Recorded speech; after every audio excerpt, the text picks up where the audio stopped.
Hi, my name is Jessica Heward. I've been working in various capacities in the active industry for almost 20 years. Differences in your leggings are in your waistband rise, in your length, in your fabric, and something to also consider is what are you doing in these leggings?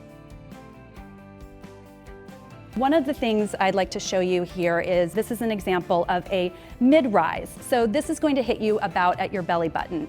And that's a pretty universal fit for most brands. This high-rise here is great because it can really act as a compression for your core, and when you're doing Pilates or any kind of core exercises, it really isolates you and makes you very aware of your core when doing those activities.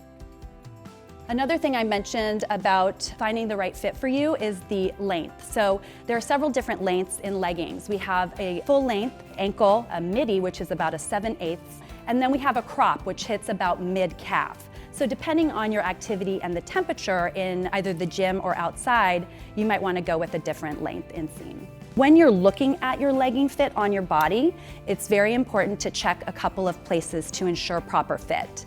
One place to check is at your back of knee. As you can see, it's smooth here, and the side seam helps to control the fit. Another place that women should check is actually in the crotch area. You don't want to have excess fabric there. If you have excess fabric there, you know you're in a size that's too big for you. One of the things that I do when I'm trying on new items is the squat test. I don't know if you guys have ever done this, but you want to make sure you're checking yourself in the mirror and you're doing your squat to make sure that it has opacity. I'm Jessica. I am a buyer at Nordstrom in the women's apparel department. I am a marathon runner, an avid athlete, and I used to work in the active department. So this is a true run tight from Zella.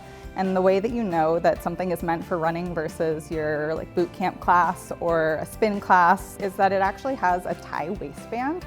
So while you're running down the street, you're not pulling your pants up, which is the most annoying thing in a workout bottom. Another great feature on a run pant will have this little front pocket where you can stuff your goos or your gels if you're on a long run.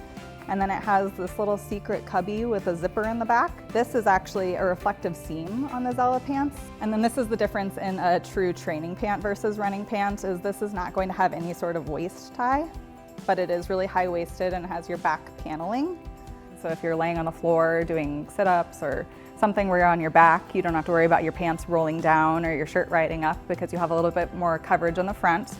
Another thing that you're not going to want on a training pant is any kind of zipper detail in the back because again, you are doing some exercises where you're going to be laying on the floor and it can be a little bit uncomfortable. And usually it can make it so you can focus on just the compressive detail of the pant instead of all of the things that you would need to stash your keys and your card. You don't need any of that in your training tight. So this is the Nike Legendary Tight. Also just a really great thing to have in your wardrobe that we always have in stock.